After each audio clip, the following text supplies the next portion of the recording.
estilos, desde luego, son diferentes pero en absoluto distantes.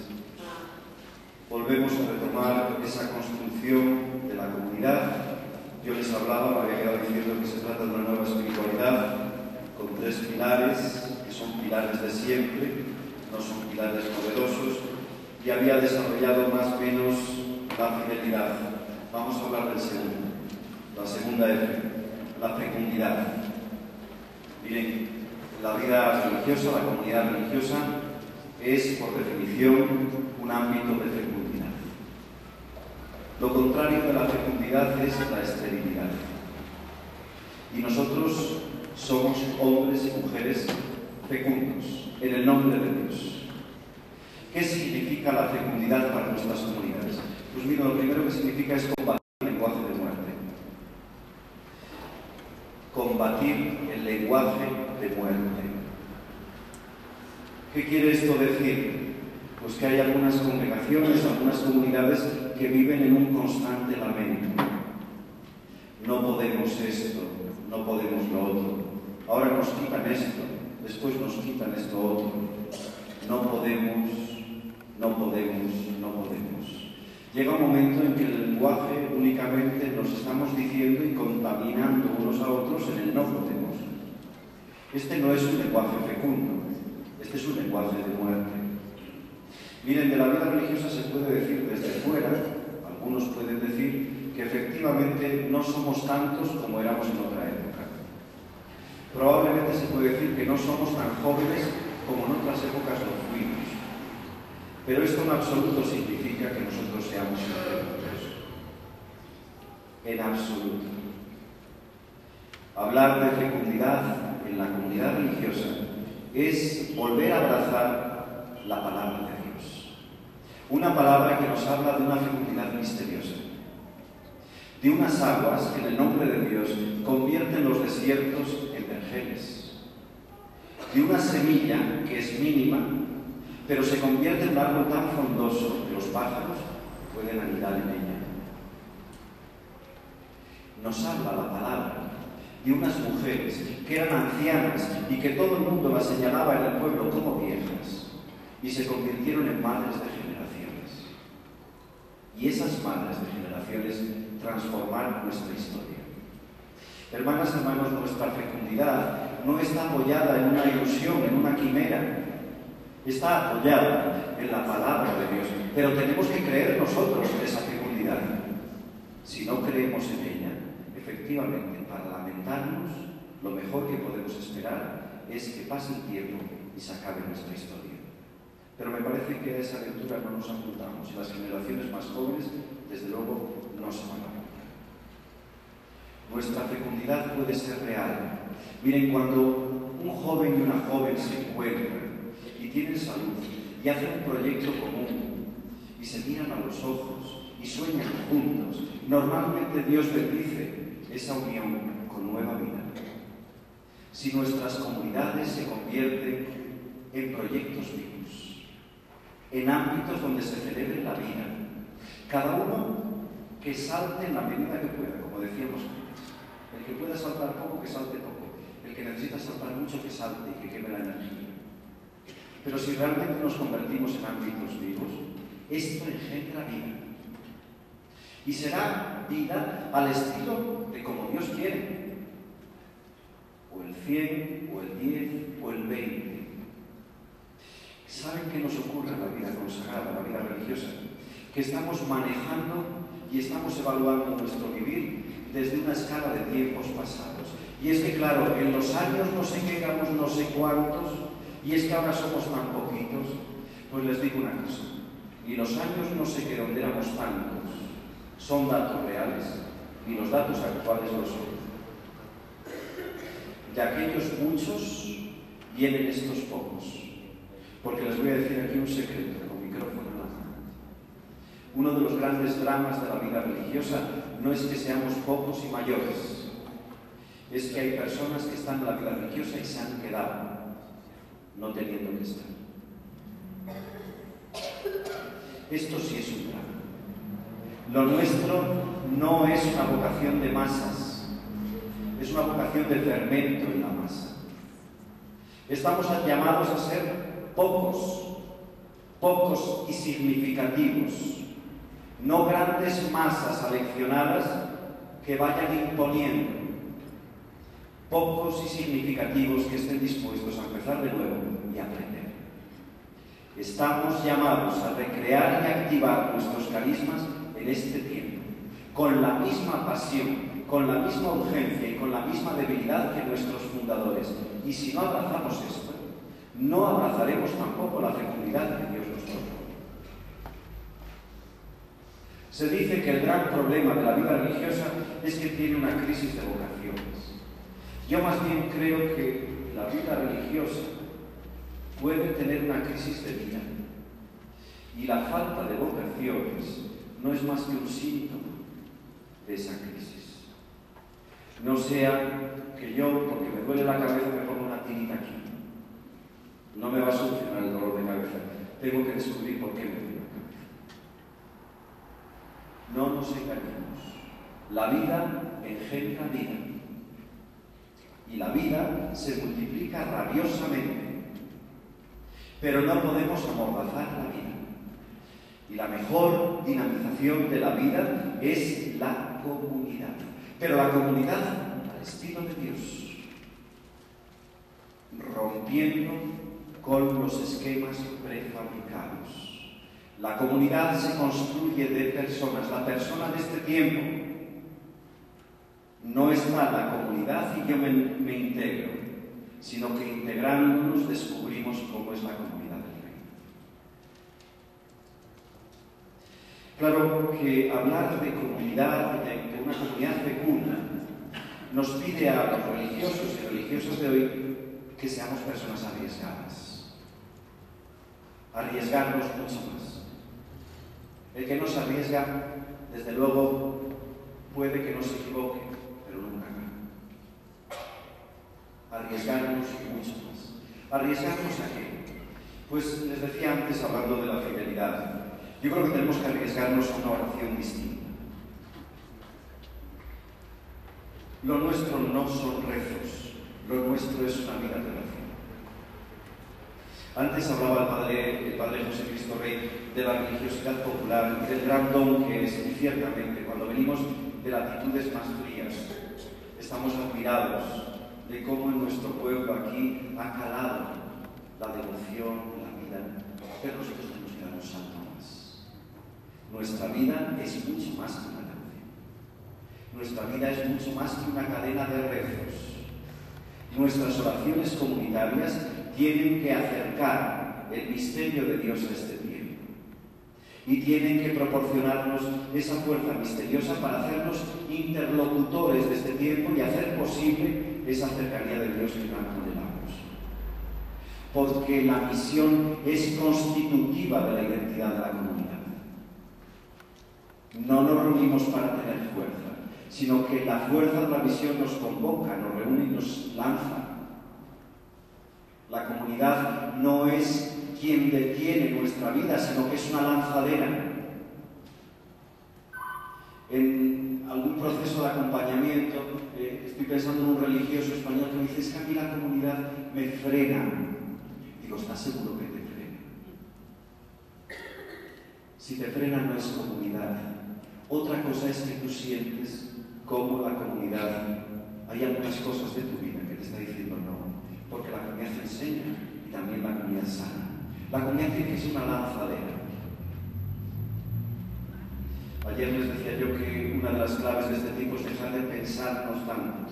A veces estamos tanto tiempo autocontemplándonos que no nos damos cuenta de lo que pasa fuera de nuestras ventanas.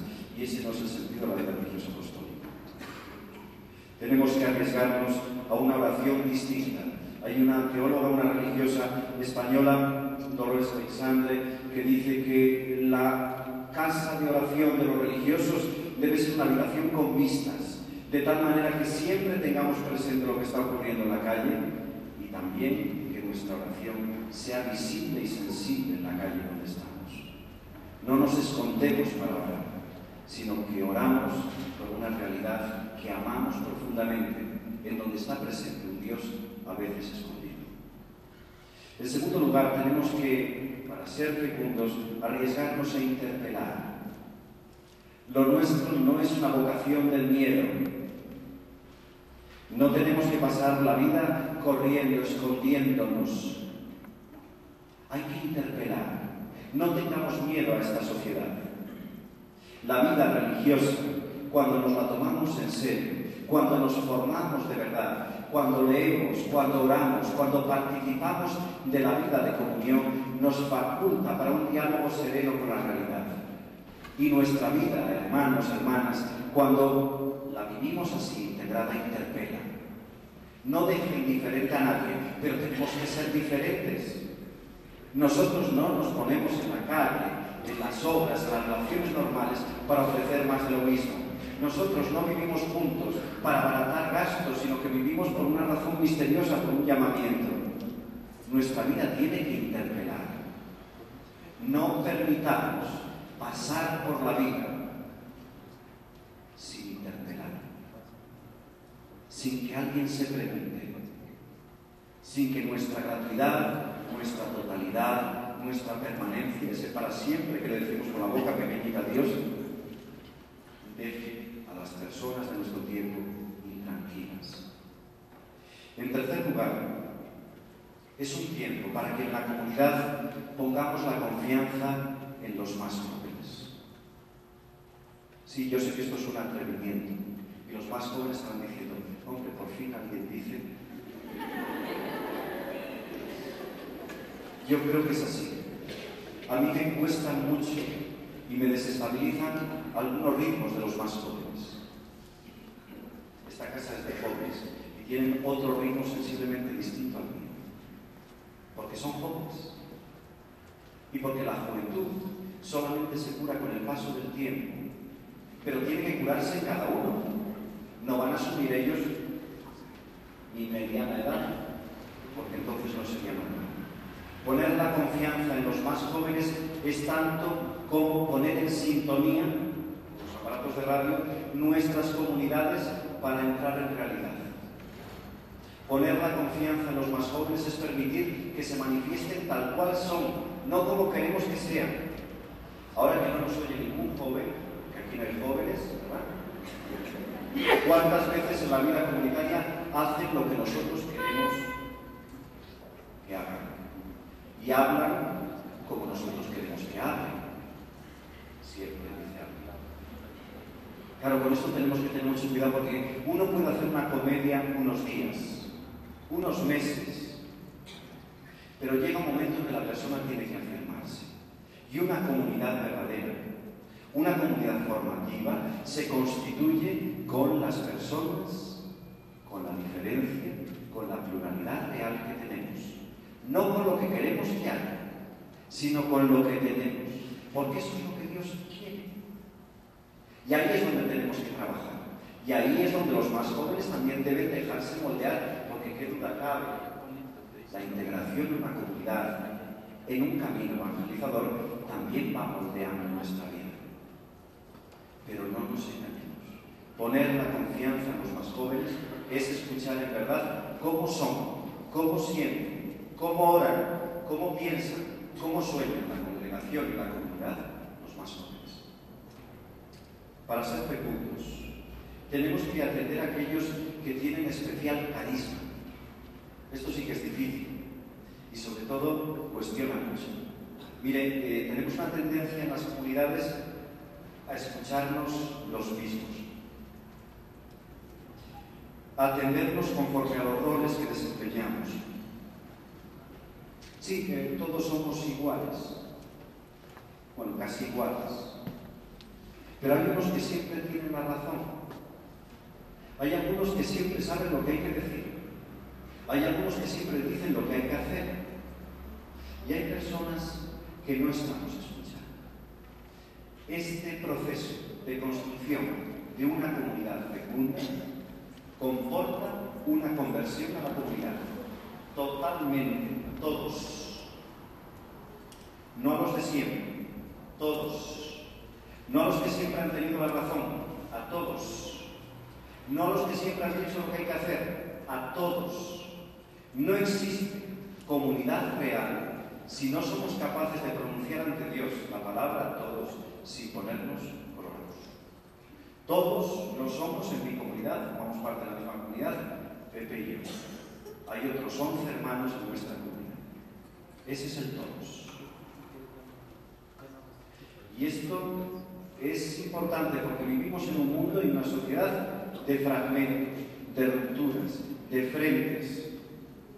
Hay personas que cuando hablan dicen, oye, este está alabando a no sé quién, ¿contra quién irá?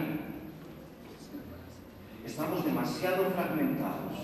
Llegó el momento de que nuestras comunidades sean un todos significativo y claro. Cada uno está donde se pueda, pero tenemos que escucharnos todos.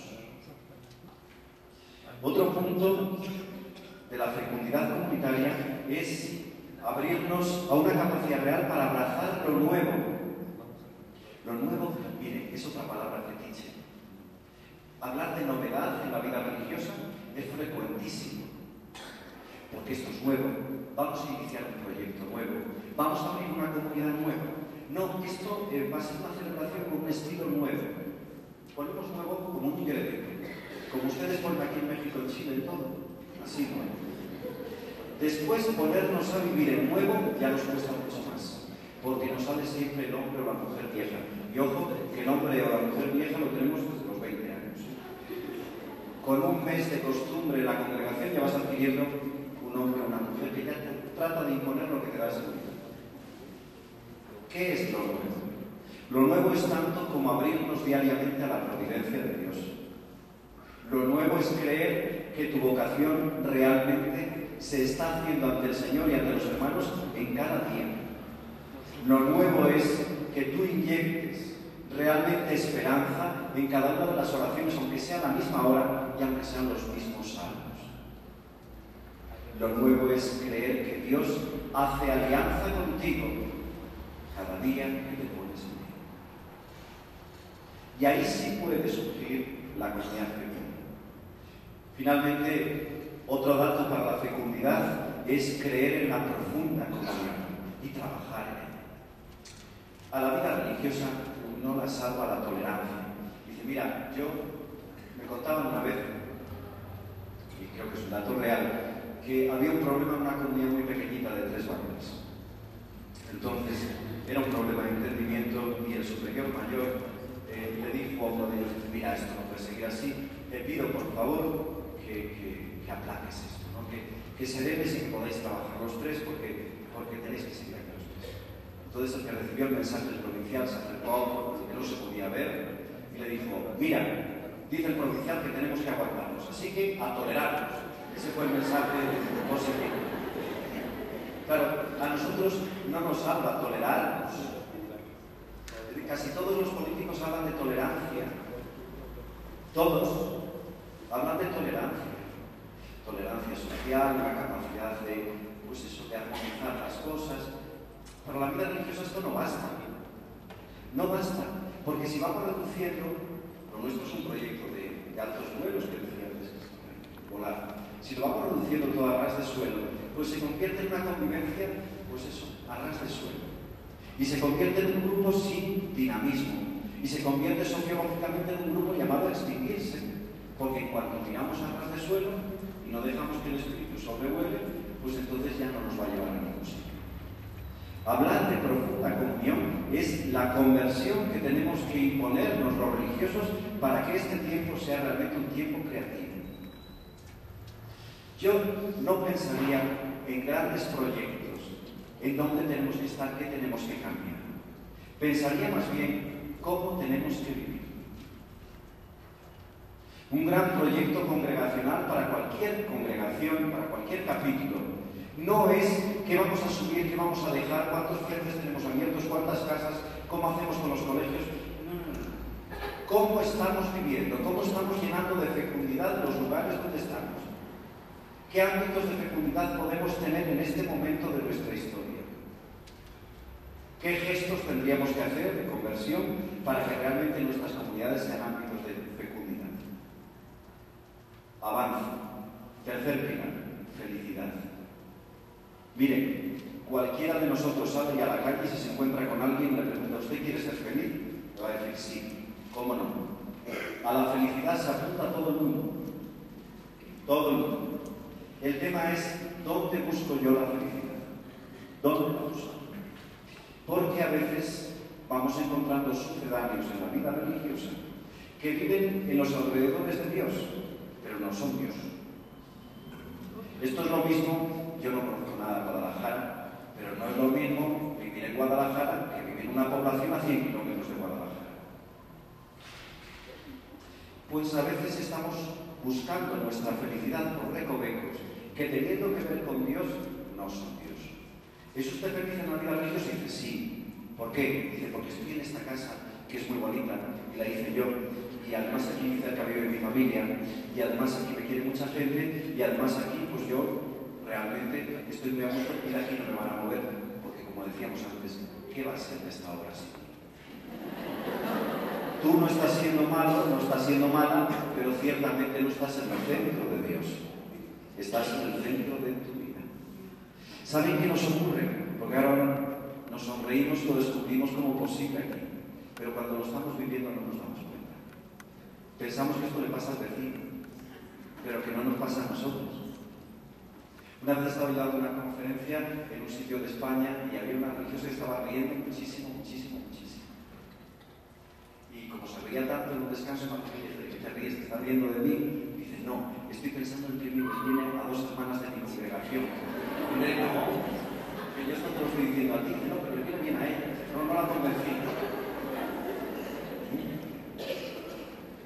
Miren, la felicidad nuestra o la encontramos en el Señor Jesús, en el proyecto vital de Cristo, con las consecuencias que tuvo, o no es una felicidad real. Hasta que no sufres por Jesús, no sabes de verdad si crees. Nuestra vida religiosa es un proceso configurador con Él. Evidentemente, siempre teniendo claro que lo que vivimos lo vivimos en Él. Pero es un proyecto ciertamente capaz de hacer feliz a una persona. Claro que sí. El problema es hasta dónde nos dejamos llenar. Hasta dónde nos dejamos llenar por Él. Me gusta contar una anécdota de Juan 23. Dicen que Juan 23, muy bien hecho así físicamente, pues, entonces él llevaba el fajín mal colocado y la esclavina pues algunas veces se le ladeaba y los sugieres de palacio se lo colocaban continuamente. Y un día debía estar tan cansado de que se lo colocase que dijo, déjenme, al Señor le gusto y eso me basta. Claro, la pregunta es si a ti te basta eso. ¿Te basta gustarle al Señor? ¿Está ahí tu felicidad? ¿Te basta? ¿O estamos buscando otras felicidades? ¿Te basta gustar al Señor? ¿Dónde está nuestra felicidad? Nos produce felicidad estar llamados a vivir los votos como oportunidad de amor, como lanzadera para estar en libertad, disponibles para todos. Nos produce libertad y felicidad nuestra vida en comunión, como una experiencia de pluralidad, como ese dejarnos llenar. Nos produce felicidad la formación recibida en nuestra congregación, la historia familiar, los amores, los aciertos, los desaciertos, los pecados y las gracias de nuestra congregación. Nos produce felicidad sabernos respaldados por Dios en un mundo tan injusto como este en el que vivimos, que lo tenemos todo y de lo que tenemos todavía nos sobra mucho. O estamos continuamente anhelando tener esto y tener lo otro. Nos produce felicidad saber que Dios tiene un proyecto sanador de la humanidad y que no concluye aquí y que hay una expresión que se llama vida eterna de la que no solemos hablar muchísimo. Fíjense, nosotros los religiosos apenas hablamos del cielo. Nos produce felicidad saber que existe un cielo y que es la consumación de un proyecto que ahora mismo no entendemos más que en el mundo, ¿dónde está nuestra felicidad? La oportunidad para ser felices la tenemos ahora. El trabajarlo, el creer en ello, el darnos argumentos que la posibiliten, es un tema profundamente comunitario. Estimo que articulando bien una nueva visión de la fidelidad, una nueva visión de la fecundidad y una nueva visión de la felicidad, realmente entramos en un camino de nueva espiritualidad. Hace unos años, la Congregación para los Institutos de Vida Consagrada y Sociedades de Vida Apostólica promulgó un documento que es la Instrucción sobre Autoridad y Obediencia, que a mí me parece un documento clarividente. Este documento viene a incidir ya en sus primeros números que lo esencial de la vida religiosa no son ni sus méritos ni sus aparentes logros, sino que sea capaz de preguntarse si busca a Dios. Ser buscadores de Dios es lo más grande de nuestra vida y es un elemento integrador de nuestra vida comunitaria. Aparece la Instrucción sobre Autoridad y Obediencia, el número 4.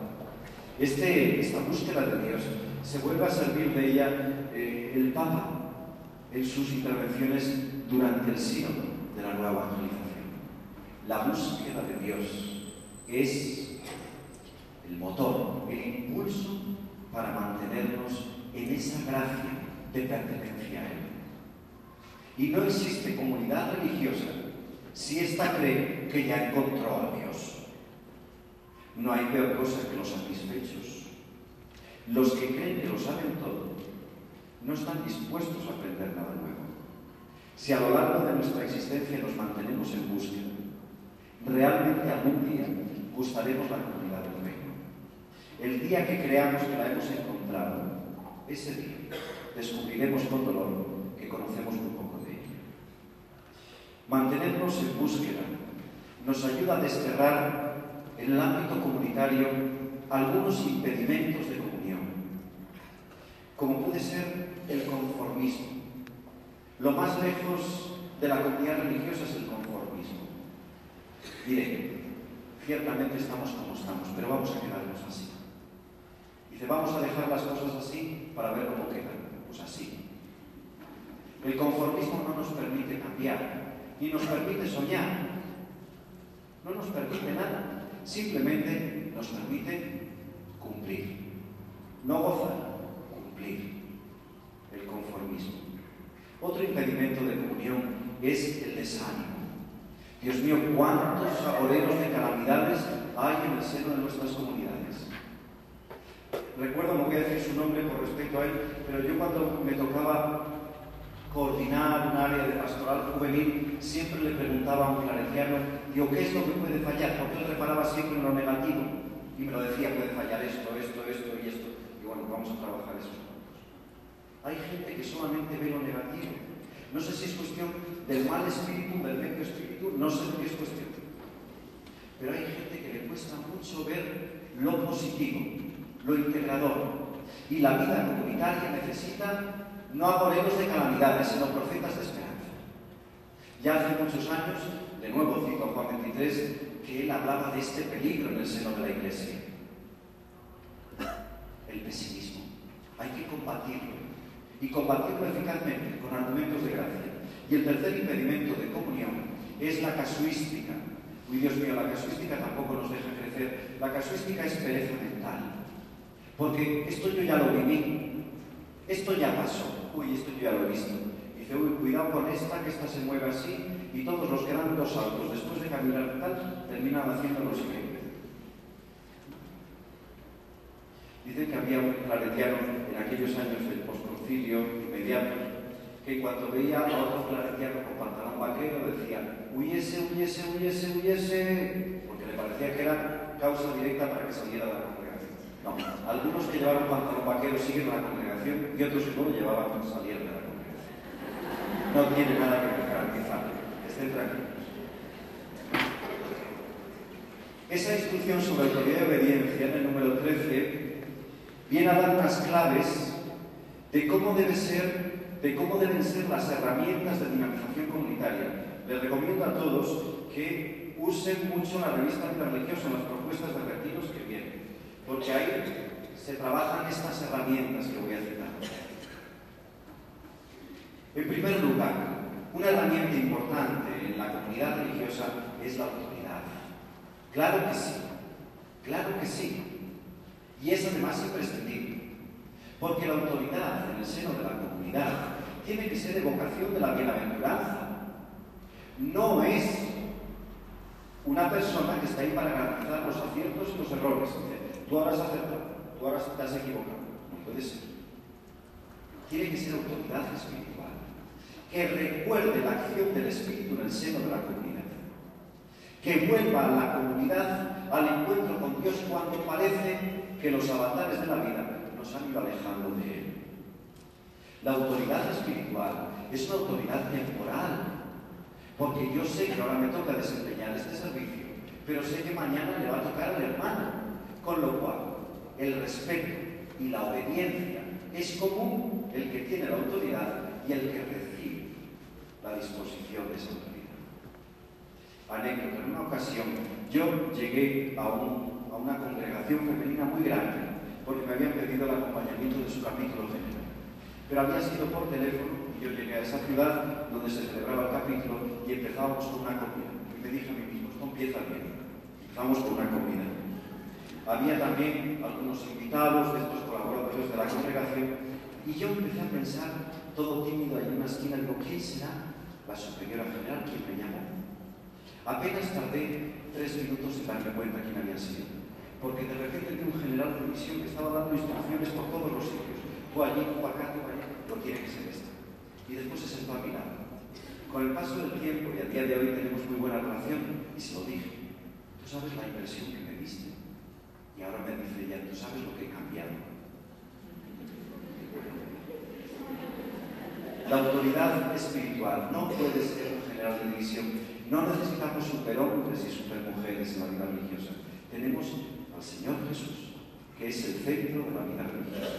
Los otros, todos, aprendiendo y buscando a Dios. En segundo lugar, la comunidad debe ser un ámbito donde se dé la garantía y el fundamento. Y el ámbito donde se dé la garantía y el fundamento es que sea una escuela de oración. Escuela de oración. Escuela de oración. No sé si el oratorio de nuestras casas es el lugar preferido. No lo sé. Porque tampoco está escrito que tenga que ser el oratorio. Pero nuestras comunidades se muestran como auténticos cenáculos en la sociedad. Nos integra la vida de oración.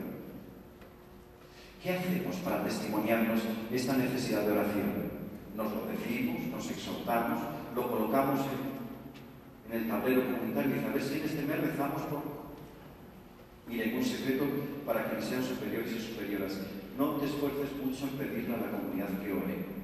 Pasa tú muchas horas de oración y no digas nada. 3. La comunidad tiene que promover la dignidad de la persona, de toda persona, no solamente de los dos que me parecen maravillosos de mi comunidad, también de quien no me lo parece tanto. Nosotros que somos profetas y profetisas de los derechos humanos en nuestro mundo, a veces se nos olvidan estos derechos humanos y se nos olvidan con los más próximos. ¿Cómo tratamos a algunos hermanos y hermanas de comunidad? Dicen, no, pero esto no tiene ninguna trayectoria respecto a la fecundidad y a la proyección de nuestra congregación. Usted y yo conocemos bien la matemática de Dios, pero la matemática de Dios se suele mover en terrenos que nosotros no manejamos. Y el amor con el distinto, con el que piensa abiertamente contrario a Dios, tiene un efecto multiplicado, un efecto de vida. Promover la dignidad de nuestros hermanos es crucial para este momento de la historia. En cuarto lugar, la comunidad tiene que ser un ámbito en el cual se infunda ánimo y esperanza. No hemos venido a la comunidad para que nos hagan crecer en nuestros complejos. Mira que eres. Ya hiciste otra vez mal esto. No, si a ti te conozco yo desde el postulantado. Si esto nos lo decimos, y si no lo decimos, nos lo pensamos. Creer, infundir ánimo y esperanza. Quien te cree, te crea. Cuando yo era alumno del Instituto de Vida Religiosa en Madrid, alumno del Padre José Cristo Rey, nos insistía muchísimo esto en clase. Hace ya 20 y pocos años, porque los dos seguimos siendo muy jóvenes. Quien te cree, te crea. Y esto es posible. Y esta es la dinámica multiplicadora de la gracia y tiene que darse en nuestras comunidades. Avanza. La comunidad crece y es fecunda cuando mantiene vivo el vínculo institucional y eclesial. Esto es importantísimo. Somos comunidad religiosa en el seno de la Iglesia. En el seno de la Iglesia. En el seno de la Iglesia. Y en el seno de la Iglesia, y siendo Iglesia, queremos testimoniar el reino, que es lo grande. Ese vínculo institucional y eclesial es fundamental. Bien, yo no sé si otras fuerzas evangelizadoras hablan regular algunas veces de nosotros, los religiosos. No lo sé. O más bien sí lo sé, pero no quiero hablar de ello.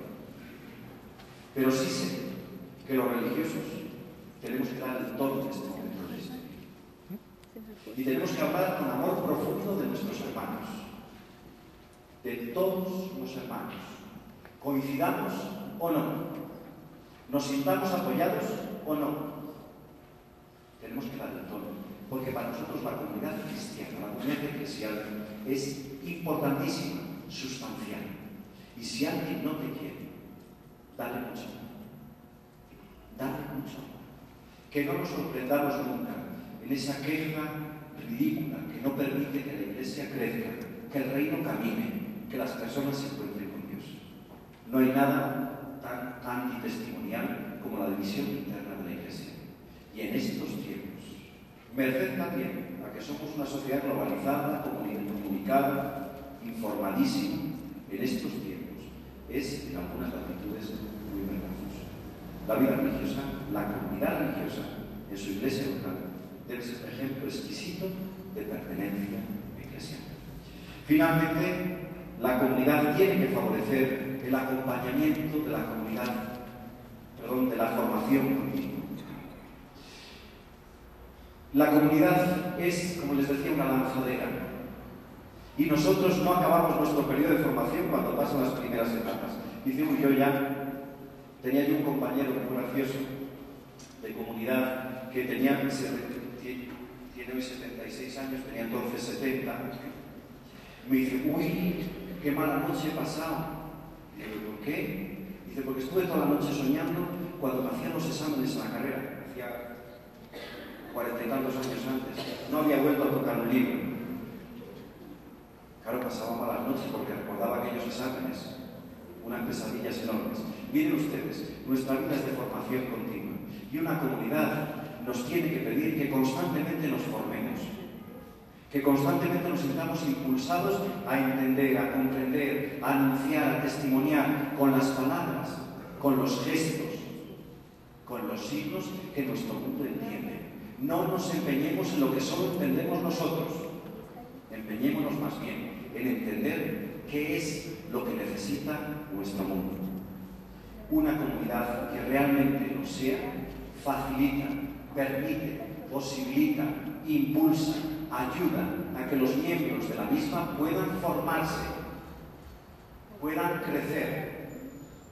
No es buena dinámica comunitaria que yo esté siempre cortando, imposibilitando, reduciendo.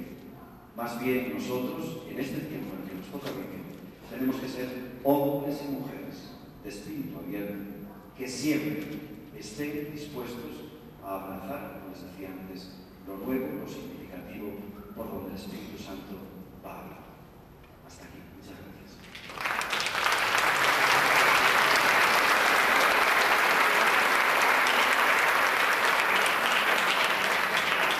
Ya sin movernos, en 3 minutitos, sin movernos para que sean 3, escuchamos al Padre José Cristo Rey en la última parte de su conferencia.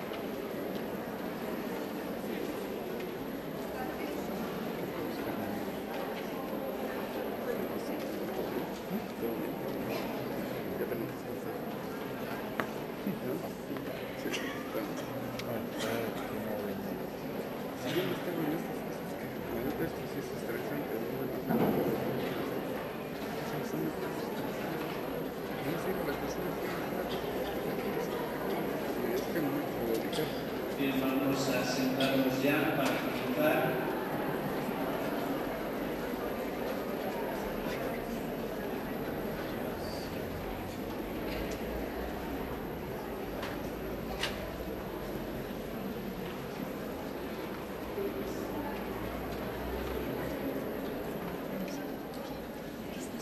Bien.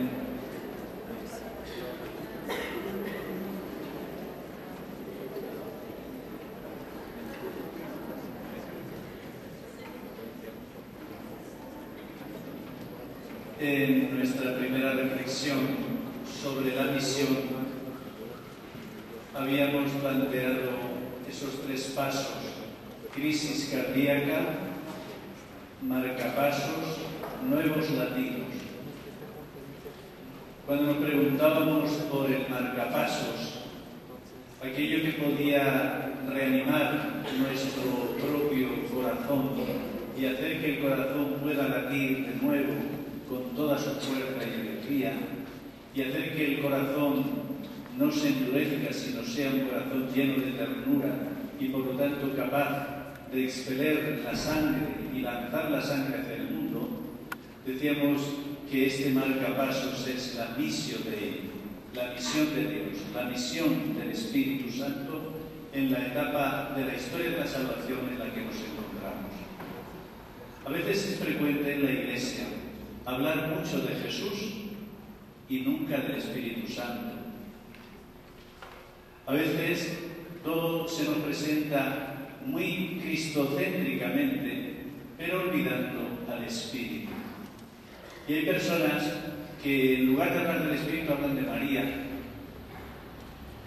pero se olvidan del Espíritu Santo. Pero también puede ocurrir lo contrario, que haya quienes hablen mucho del Espíritu, olvidándose de Jesús. Y al final todo lo sea el Espíritu Santo y su creatividad, pero olvidándose de Jesús. El Espíritu Santo es el Espíritu de Jesús, y por lo tanto la misión que Él lleva adelante no es una misión desconectada de la misión de Jesús, que, como decimos en el credo, subió al cielo y está sentado a la derecha de Dios Padre. Desde el día de su muerte y resurrección, Jesús está sentado. Esto lo afirmamos en el credo, ¿no es verdad? Y si está sentado, no está en movimiento. Ya acabó su misión. Pero el Espíritu Santo quiere dar continuidad y extender la misión de Jesús. Y Jesús ya nos dijo: el Espíritu Santo hará memoria de ti. El Espíritu Santo les enseñará toda la verdad.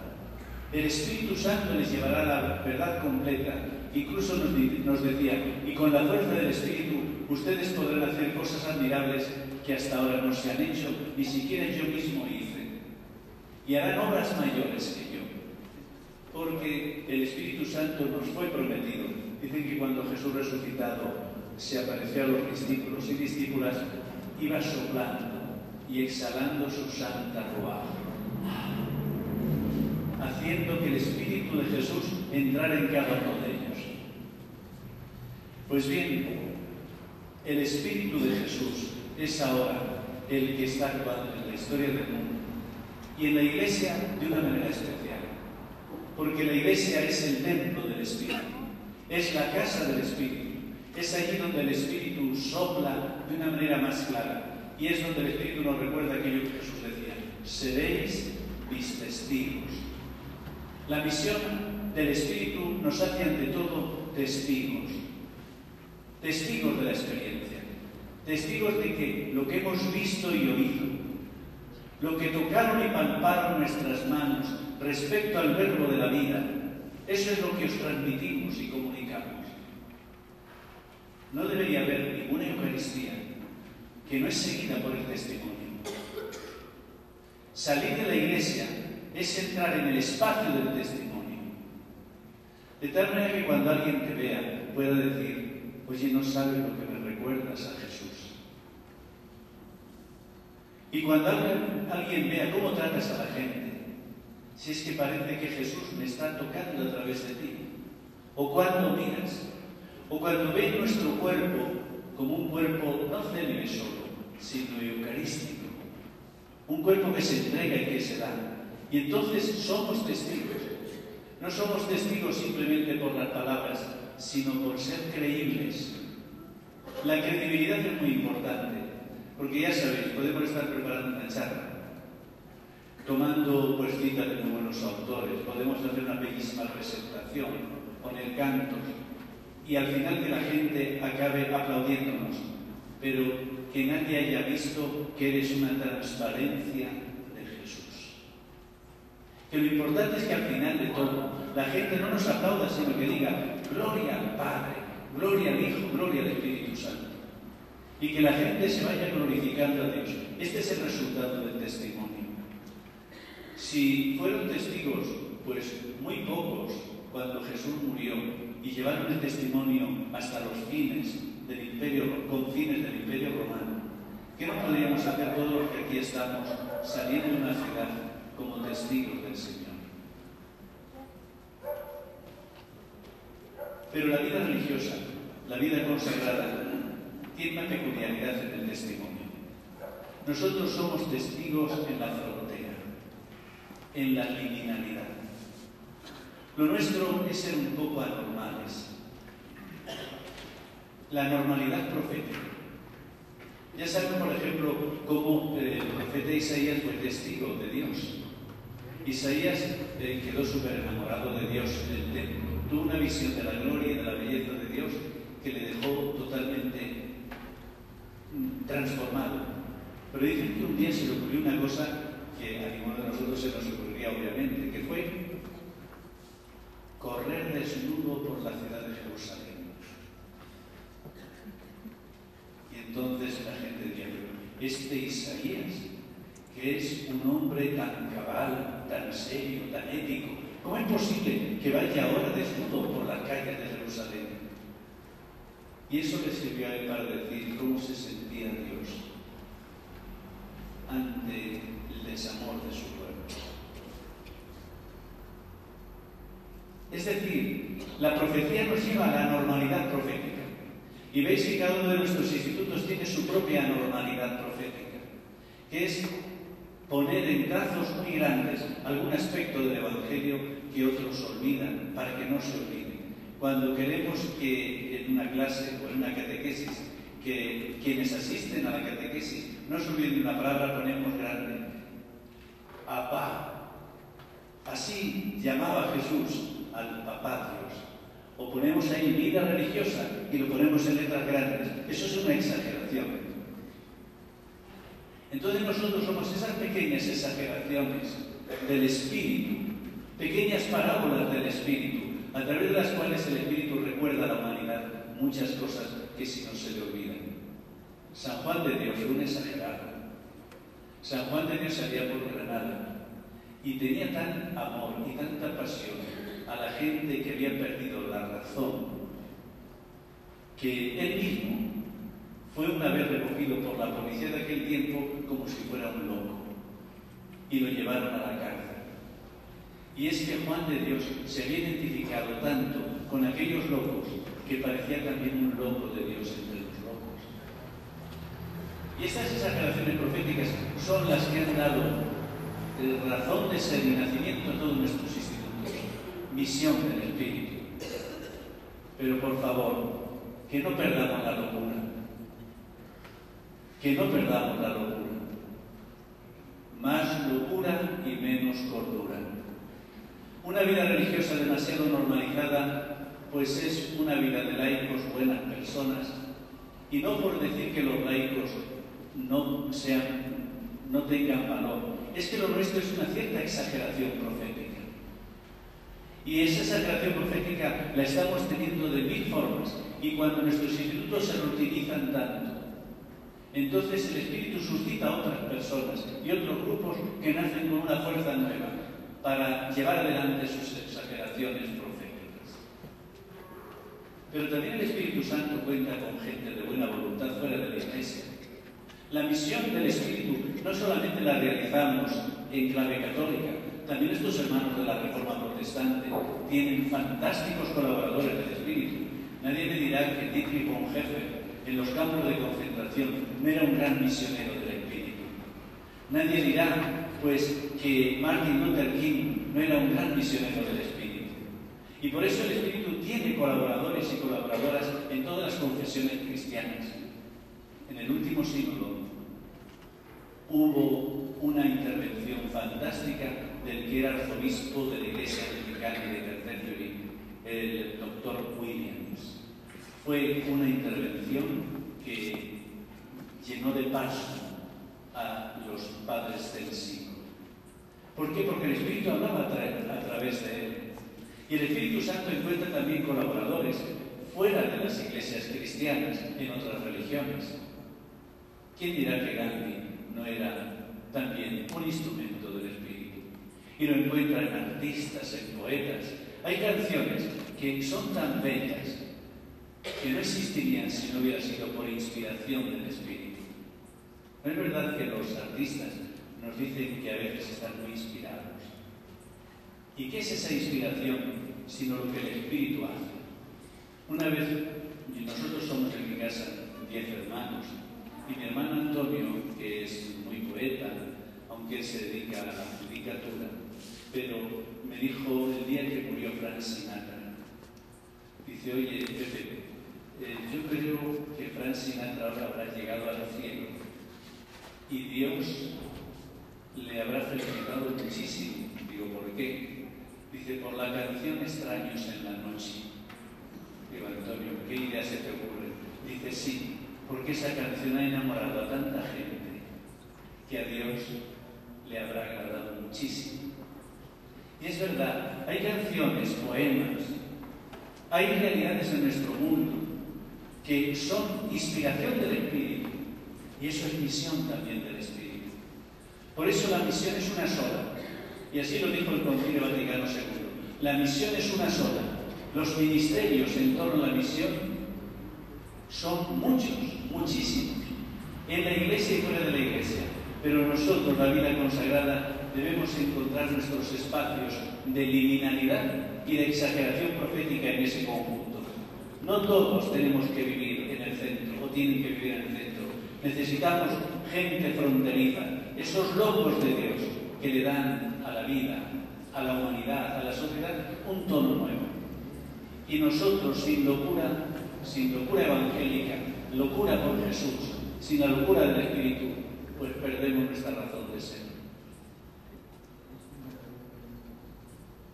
Este es el marcapasos. Ese es el marcapasos que la vida consagrada necesita. Recuperar el Espíritu de Jesús.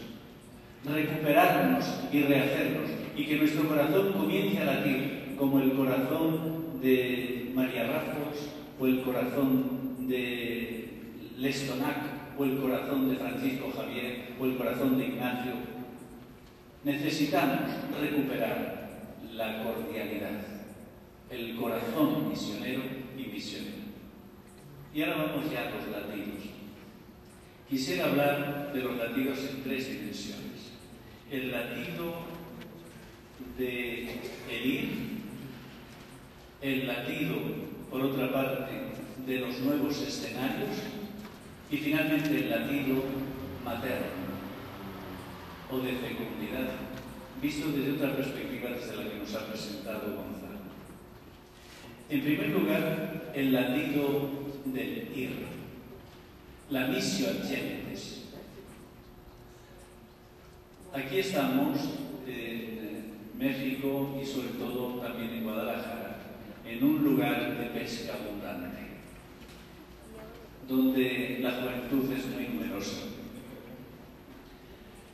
Yo veo toda esta juventud aquí, que representáis a mucha otra juventud. Dicen que el seminario de Guadalajara es el más numeroso de toda la Iglesia.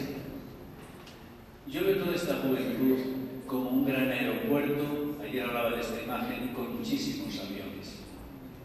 Pero ya tantos aviones que el aeropuerto está casi congestionado. Y aquí hay que entonces presentar muchos mapas de ruta para comenzar ya a volar. Y es necesario ya que los controladores aéreos preparen un gran proyecto para decir, desde aquí vamos a enviar allá, allá, allá, allá. Dicen que cuando Jeremías se presentó ante Dios, le preguntó, dice Dios, ¿a quién enviaré? Y entonces Isaías respondió, Señor, heme aquí. La misión a quienes es la respuesta a esta pregunta. ¿A quién enviaré? Y muchas veces cuando dicen ¿a quién enviaré? Decimos, a mí no, Señor. A mí no. Por ahora no. Y el mismo profeta Jeremías decía, no es que soy un niño. Otro, no es que no estoy formado. Hacerse disponible no es simplemente decir, pues envíame, sino es prepararse ya desde ahora mismo para aquello. Yo cuando era pequeño tenía un sueño y era evangelizar y anunciar el evangelio en Rusia. Mi papá ya lo sabía. Pero pasaba el tiempo y de Rusia nada. Ante todo, pues porque mis superiores no me mandaban y ni siquiera teníamos comunidades en Rusia. Un día mi papá me dice, pero ya hace pues unos 20 años, me dice, mira, acaba de salir un método de ruso que están ya publicando en distintas etapas y ya te he comprado los 2 primeros volúmenes. ¿No decías que querías ir a Rusia? Pues estudia ruso.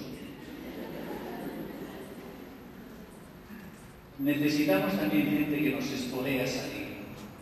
¿Qué es la misión Cientes? La misión Cientes es salir de tu gente para irte a otra gente. Es salir de tu pueblo para irte a otro pueblo. Es expatriarte. Es hacerte un inmigrante del Evangelio. Y esto, como bien sabemos, pues no es nada fácil.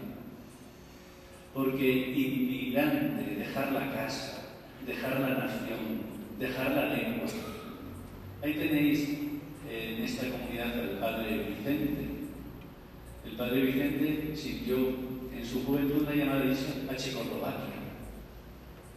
Pero claro, no era solo irse a Checoslovaquia, sino que era aprender el checoslovaco. Y el checo es una lengua hablada en el mejor sentido de la palabra. Y allí se fue, y allí estudió, y allí estuvo. ¿Por qué? Porque se sentía un avión que aquí no tenía espacio, necesitaba volar. En una ocasión había una joven religiosa en Roma que estaba estudiando la Gregoriana. Estaba estudiando pues muy gozosamente pues la teología. En esto que un día estando en la comida llegó por allá la madre general y dijo, hermanas, necesito a alguien que quiera ir al Japón. Y entonces mirándola a ella siempre reproba, dice, a ver si te va a tocar a ti. Y claro, esto a ella le preocupó muchísimo. Y le preocupó tanto que con un anciano sacerdote con el que hablaba frecuentemente le dijo, mire, yo no sé, creo que no lo dijo por mí, pero la madre general, como riéndose un poco, dijo, ¿y por qué tú? A ver si te toca a ti ir a Japón. Respuesta del anciano y sabio sacerdote. Dice, mira, hija mía, una locura se hace una vez en la vida. Di que sí. Bueno, pues dijo que sí. Después, pasados muchos años, tuve la oportunidad de hacer una entrevista también para la revista Vida Religiosa. Y la entrevista se titulaba así, una monja en la fábrica de los Toyotas. Porque allí realizó ella una misión y luego ha sido capaz de revolver bastante todo el ambiente desde Japón, Filipinas y con deseos de introducirse también en China. Bien, Achentes, hay mucha gente que nos espera. Hay mucha gente que quisiera tener la presencia de una vida consagrada que da testimonio de Dios. Por ejemplo, ya hablaba ayer de China, hablamos de la India, hablamos de tantos lugares. Y yo sé que hay en el corazón de muchos de nosotros el deseo de responder a esas llamadas, porque hay gente que está esperando a Jesús y testigos y testigas de Jesús. Pero la misión Achentes es ir a un lugar donde a veces necesitan la hospitalidad de los demás. Es ir a ser acogido. No es ir como un conquistador, como a veces se ha ido, sino que es ir sin protección, es ir a quedarte a veces en la intemperie. Y entonces el Espíritu Santo se encarga de hacer que haya personas que te acojan. Decían algunos misioneros, fuimos creyendo que les llevábamos a Jesús y allí estaba el Espíritu Santo esperándonos. Hay que tener mucha confianza, porque cuando somos generosos con Jesús y con el Espíritu es generoso con nosotros y le da a los institutos una nueva vida. Una congregación llega a Filipinas cuando yo estaba allá. Esta congregación eran solo 2 hermanas en Italia. Una de ellas era boliviana y acababa de obtener el doctorado en medicina. Y ella quiso ir a Filipinas con 2 hermanas, una de 75 y otra de 73 años. Las 3 llegaron a Filipinas. ¿Qué hacen? Encontraron enseguida la hospitalidad de aquella comunidad de vida religiosa y de una manera especial la nuestra, de los misioneros claretianos. Pidieron como espacio de misión simplemente una furgoneta para poder ir por las calles atendiendo a los enfermos. Las 2 hermanas estaban en la comunidad como de base y ella, la hermana médico, iba atendiendo a los enfermos de las calles. Han pasado 15 años. El año pasado me dijeron que a ver si podía ir a celebrar la Eucaristía a su comunidad. Y me encuentro con más de 25 juniores, bastantes novicias. Y luego ya profesas, otras cuantas que están yendo ya a Indonesia, a Vietnam.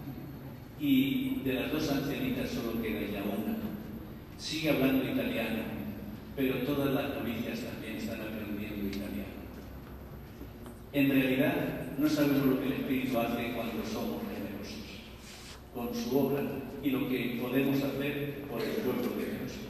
Pero la misión gentes y anunciar el Evangelio a toda criatura debe ser entendida también en otra clave. Misión intergentes, lo inter. Y la misión intergentes es un nuevo paso, porque ustedes bien recuerdan que Jesús no solo dijo ir, sino también amaos los unos a los otros, curad enfermos, resucitad muertos. Hay una misión también ahí, que es la misión de meterse entre la gente y ser terapia de Dios para los demás, y ser para los demás amor, y ser aquellos que acogemos al que no tiene quien le acoja, ser capaces de amar a quien nadie ama.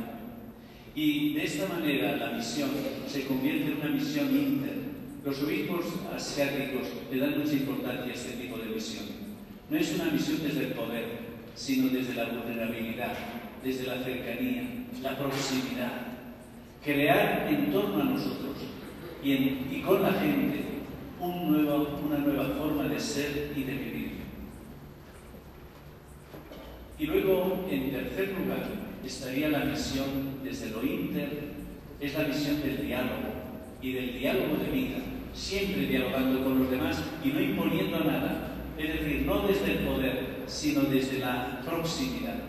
Y cuando esto se vive, uno se convierte en una persona trans. La misión se convierte en transmisión. ¿Qué es la transmisión o la misión trans? Cuando, estando en estos ámbitos, comenzamos todos a tener un solo corazón, una sola alma y todo en común. El ecumenismo. El resultado es la misión como unidad. Hay momentos en los cuales podemos estar con las personas más distintas creando unidad. Ya nos decía antes el padre Gonzalo, en la comunidad no hay que excluir a nadie. Pues en el mundo tampoco. El documento de Puebla, que ustedes pues vivieron aquí en México tan de cerca, dice lo siguiente: si excluyo de mi corazón una sola persona, no tengo el corazón de Cristo. Y es que lo trans nos hace ser ecuménicos. Lo trans nos hace ver todo el mundo como una sola unidad. Lo trans nos hace ver el planeta azul, que es el planeta Tierra, como el lugar del amor de Dios. Tanto amó Dios a este planeta que le entregó a su Hijo. Y entonces ser un trans, en este sentido, es no buscar las diferencias, sino descubrir que este planeta es el de las hijas y de los hijos de Dios. Y cuando Dios mira al planeta, lo que dice es, hijas mías, hijos míos. Y cuando esto uno lo siente, uno se siente ya un transcatólico, un transprotestante, un transbudista, un trans, y en ese trans viene el reino de Dios. Fíjense la misión tan bella que se nos ha confiado.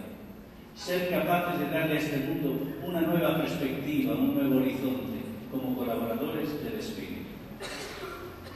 En segundo lugar, los nuevos escenarios.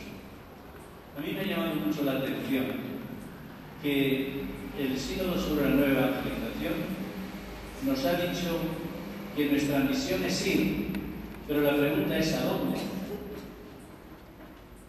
Y nos ha dicho que hay que ir al mundo de la educación. Al mundo de la educación. Pero sí es verdad que lo nuestro es la liminalidad, lo periférico, lo anormal, lo exagerado proféticamente. Nosotros tenemos que ir al mundo de la educación no como repetidores, sino como innovadores e innovadoras de un nuevo modelo de educación. Como innovadores e innovadoras que están cerca en las fronteras. Dicen que hay mucho fracaso escolar. Para nosotros el fracaso escolar es un nuevo escenario. No ir con las clases altas, con aquellos que tienen miles de recursos, sino ir sobre todo en el ámbito educativo, allí donde nadie va, ser dentro de nuestra sociedad los emergentes, los que van a atender emergencias. En una ocasión me preguntaron a mí, dice, ¿y tú eres cura? No, digo, sí. Dice, ¿en qué parroquia? Digo, no tengo parroquia. ¿Cuándo celebras la misa? Pues no tengo ninguna hora para celebrar la misa. Entonces, ¿tú qué eres? Les dije, un cura de emergencias. A mí me encanta también la vida religiosa de emergencias. Supongamos que hay una hambruna en Etiopía. De seguro que habría aquí ya religiosos y religiosas para esas emergencias. Y entonces se prepara una especie de pequeño proyecto de varias congregaciones y dice, vámonos a Etiopía, como ya estamos haciendo en Somalia. Que resulta que hay un tsunami en Indonesia. Y entonces, ¿qué podemos hacer por Indonesia? Y entonces tenemos entre nosotros pequeños grupos capaces de estar preparados para irse a Indonesia para ejercer misiones de emergencia. Una misión de emergencia tiene su comienzo y su fin. No estamos para servir edificios, sino para servir al ser humano. Madre Teresa de Calcuta tenía un ojo, por así decirlo, no clínico, sino misionero extraordinario. Veía que en determinados países era necesaria una pequeña comunidad y ella la enviaba por un tiempo para atender aquellas necesidades. Pero ¿no les parece a ustedes que a veces estamos demasiado prisioneros de nuestros edificios? Y que a veces pensamos que nuestra misión consiste en estar aquí hasta que nos muramos o hasta que el edificio se caiga. Ahora se están cerrando casas y la gente se lamenta. Pero si cerrar casas no es lo más importante, no es cerrar casas, sino tener corazones y proyectos misioneros. Otro escenario es el mundo de la sanidad, el mundo enfermo. Hay mucha enfermedad en nuestro mundo. Nuestro mundo necesita terapeutas de Dios, terapeutas del corazón, terapeutas de la fe, terapeutas de la esperanza. Y por eso donde nosotros estemos, que seamos esas personas que tienen esa capacidad de terapia. No es solo atender a los enfermos, sino es darles a los enfermos aquello que Jesús les daba. Porque no hay cosa peor que un enfermo desesperado, sin fe y sin amor. Y también nos manda el sínodo hacia el mundo de la política. Claro que también tenemos que ser políticos, porque otro mundo es posible. Y por eso la vida consagrada está descubriendo también su dimensión política. Ustedes aquí en América Latina, ¿qué bien lo han entendido con la teología de la liberación? Porque ya la cuestión no es solo cambiar la situación de 2 o 3 personas, sino cambiar el sistema. porque el sistema es un sistema muchas veces corrupto, es un sistema que genera injusticia, es un sistema que está llevado no por el Espíritu Santo, sino por otros espíritus. Y hay que exorcizar estos sistemas. Y por eso cuando la vida consagrada entra en ese dinamismo, pues por ejemplo hay comunidades que envían a un gran congreso internacional para la liberación de la mujer que tiene lugar en Pekín a sus hermanas. Y varias hermanas van allá para hablar también desde perspectiva de la fe y de la Iglesia de la liberación de la mujer. Una vez Johann Schittister estuvo entre nosotros en el Instituto Teológico de Vida Religiosa en una de las semanas, nos dirigió una preciosa conferencia y en aquella conferencia interpeló a todo el público diciendo: hermanos, hermanas, ¿se han preguntado ustedes qué está haciendo su congregación por la liberación de la mujer hoy? Es decir, las grandes causas de la humanidad encuentran en misioneros y misioneras también respuestas. Y el sínodo nos dice: id fuera al mundo de la política. Fíjense que la misión nos saca del templo. Es unid de misa es. ¿Cómo acaba la Eucaristía? No podéis ir en paz, sino iros en misión. También el mundo de los medios de comunicación social. Ahora tenemos un nuevo lenguaje: Internet, interconexión. Ahora ya no nos pasa como nos pasaba en otros tiempos. Desde México hasta Europa, desde Europa hasta México una carta, ya sabéis por qué tardaba. Ahora, sin embargo, pues un email casi instantáneo. Y a veces decimos: ¿cuánto tarda? Llevo ya medio minuto y todavía no lo he enviado. Estamos interconectados con Australia, estamos interconectados con China, con todo el planeta. Nunca hemos podido vivir tan fantásticamente nuestra vida humana como ahora con esta interconexión. Porque la missio intergentes, esto inter, es también enredarse en la red.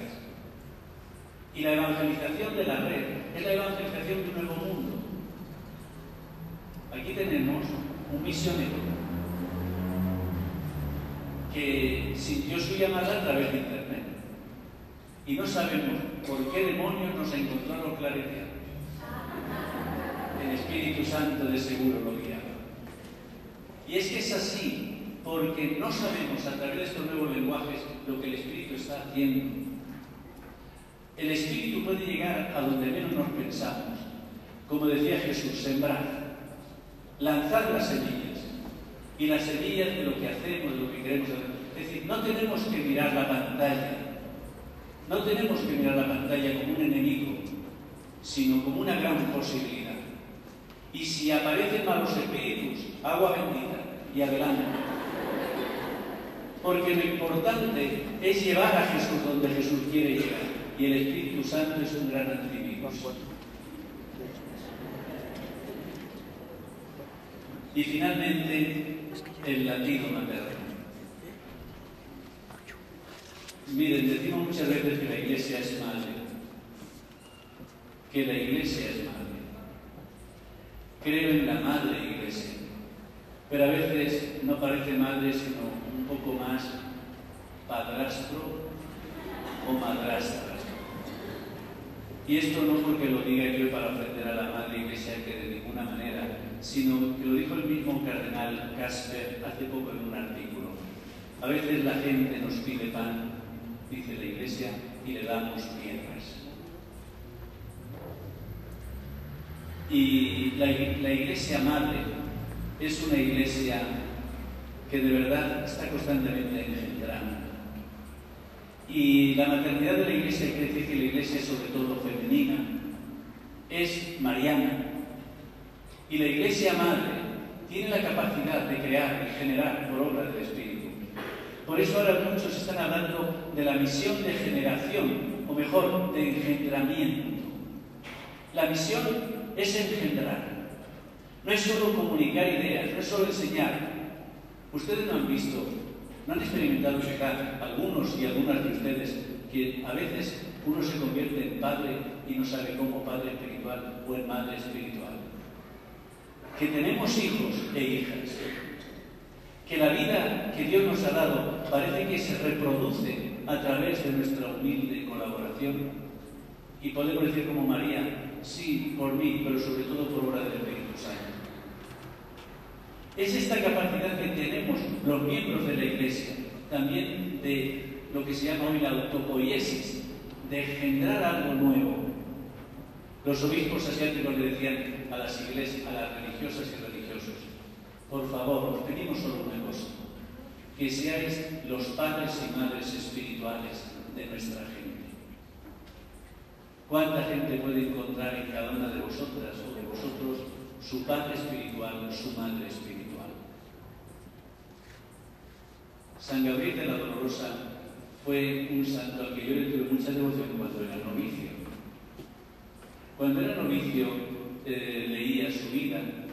Luego teníamos otros compañeros porque leían otras vidas que les entusiasmaba más. Pero a mí me llamó mucho la atención la vida de este junior pasionista. Y lo que yo leí en él y que más me llamó la atención fue lo siguiente.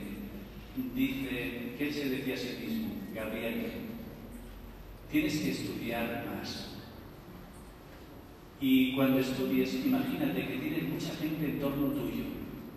Son la gente a la que va a llegar tu palabra y tu misión. Imagínate toda esa gente que te está diciendo, Gabriel, estudia, estudia, estudia, porque vamos a necesitar de tu ciencia. Dice, después me iba a la capilla y a orar. Y me imaginaba que tenía muchísima gente en torno a mí que me decía, Gabriel, ora, ten una fuerte experiencia de Dios, porque te vamos a necesitar de día. Vamos a necesitar que tu experiencia de Dios sea auténtica. Y cuando me iba a jugar, pues con mis compañeros, también sentía multitud de gente que me decía, Gabriel, Gabriel, ejercítate bien, que vamos a necesitar también de tu salud para que llegue a nosotros la palabra de Dios. Bueno, de tal manera que a mí esto me impresionó. Y yo en el noviciado pues me imaginaba pues que tenía mucha gente en torno a mí también. En el comedor, en la capilla, cuando jugábamos, cuando estudiábamos. Lo que yo no sabía entonces es que ustedes estaban allá.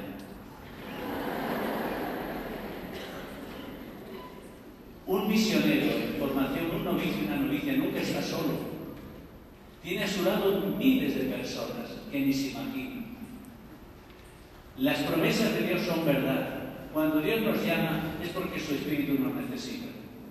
Imagínense ustedes que todavía hay gente que no conocemos, pero quienes aquí tienen más edad, ¿no es verdad también que ya son muchas las personas que están a nuestro alrededor, con quienes nos hemos encontrado y hemos transmitido la más bella noticia que se puede transmitir? Por esto, con esto concluimos esta reflexión sobre la misión. Es bellísima la misión que hemos recibido. Y por favor, que si alguien tiene algunas tentaciones, que las supere. También Jesús las tuvo.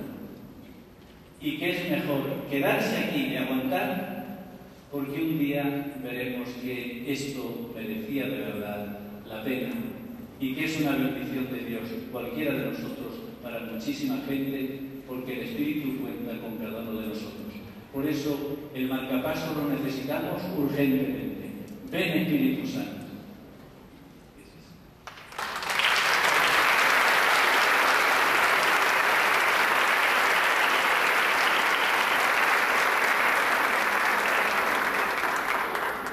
Bien, pues ahora sí, hasta aquí hemos llegado con ustedes y hemos llegado encantados. Saben que seguimos en comunicación y en comunión.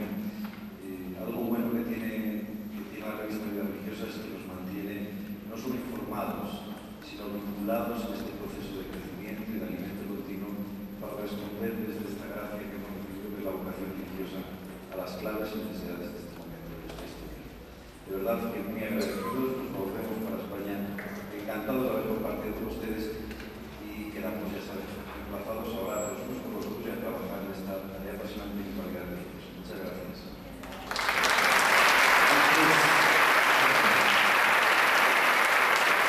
Antes de irnos, nuestros estudiantes claretianos quieren haceros un anuncio. Buenas noches, hermanos. claretianos hemos trabajado para ustedes. Y como parte de este trabajo que se realizó en estos días, en la puerta principal hay uno de mis hermanos que va a estar tomando nota de las personas o congregaciones que gusten dejarnos sus datos para que les pasemos los links vía electrónica para que tengan las conferencias de las que se efectuaron el día de ayer y el día de hoy. Mi hermano va a estar en la entrada principal para tomar sus datos, su correo electrónico, para que se les haga llegar ese archivo del cual se está trabajando. Muchas gracias por su asistencia.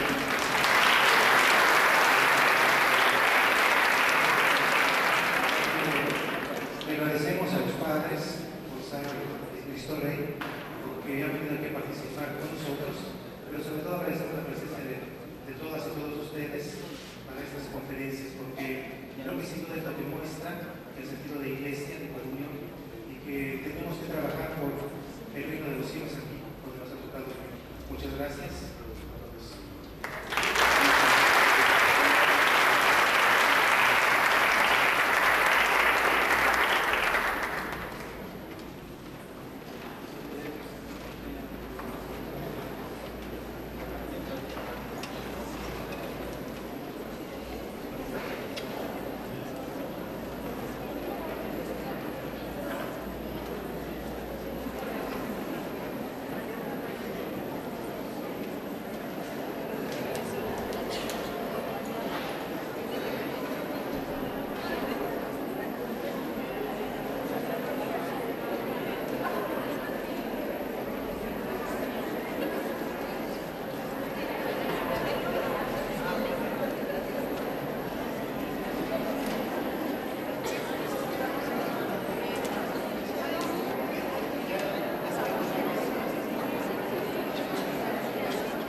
Para mover la cámara hacia atrás, ¿verdad? Para acá, vamos a poner todo esto, porque si no vamos a tener serios problemas. Ahí sí ya. Oye, me dijeron que si venía, que quién sabe